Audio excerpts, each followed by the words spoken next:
बाक्सानि फालसिगुरियाव खुंगा 17थि श्री श्री गणेश फुजा फोरबो फालिनो आखायाव लादों 7 साननि हाबाफारिजों। बेनिनो दिनै बानजाय आफादा श्री श्री गणेश मन्दिरनि लांगोनायाव खौरां मेल लानाय जादों। देग्लाय 7 साननि हाबाफारिजों मेहेरगोनाङै खुंफुंनाय जागोन।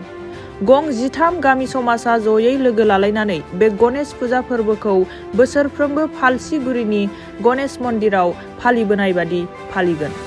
बाक्सा जिल्लानि सालबारि महकुमानि बेन्दोङाव थानाय फालसिगुरिनि श्री श्री गणेश फुजा थिलियाव 13 फेब्रुआरिनिफ्राय जागायना 19 फेब्रुआरिसिम सान 7नि मेहेरगोनां हाबाफारिजों खुंगा 17थि श्री श्री गणेश फुजा फोरबो फालिथायखौ गाजा गोमजायै खुंफुंनाय जागोन।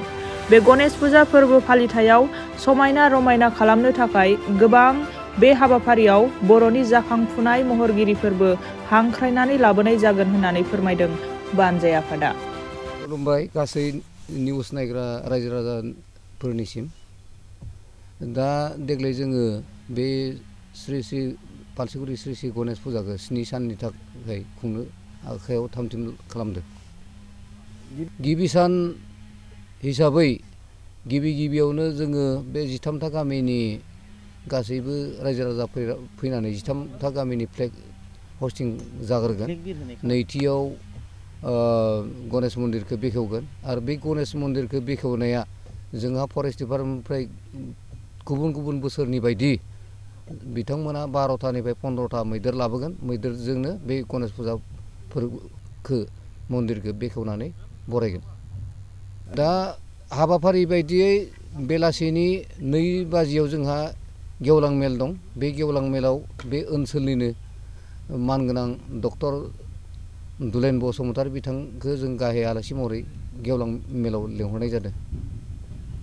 राजनितिक दोलो हिसाबै मोनाबिलिनि देंखो मोनाबिलियाव हारिमु आयदायाव जोङो सालबारि 21 नं सालबारि समस्तिनि मानगोनां TLC चेयारमेन बिनद मोसाहारि सारखौ जोङो गाहाय आलासि महरै हांख्रायनाय जादों। बै सानखालि लैथोमा फैगोन, बरखा रानि फैगोन, बेनिफ्राय आदिबासि सिंगार सासे फैगोन। बै सानखालि 13 फेब्रुआरि खालि। जोबथा सानखालि राजनितिक हिसाबै जोंहा राजनितिक दैदेनगिरि हिसाबै फनेतर तालुकदार सार 41 नं भबानिपुर समस्तिनि MLA बिथांखौ जोङो गाहाय आलासि महरै लेंहरनाय जादों। आरो हारिमु आयदायाव जोंहा फैगोन फुकन बर' फैगोन।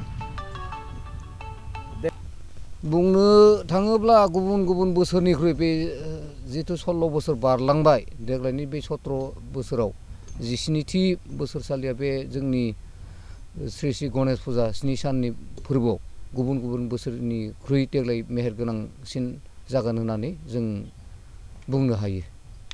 दा बेखौनो फोरमायनो सानोदि रायजो राजाफोरनिसिम बे 13था गामिनि रायजो राजानि जिथु फुजा फोरबोआव गुबुन गामिनि रायजो राजाफ्राबो बे ओनसोलनि फुजानि मेलायाव बयखौबो फैनानै लैहोर फैनानै हेफाजाब होगोन होननानै बा मदद होगोन होननानै जों आफादनि जानानै मिजिं थिनाय थाबाय।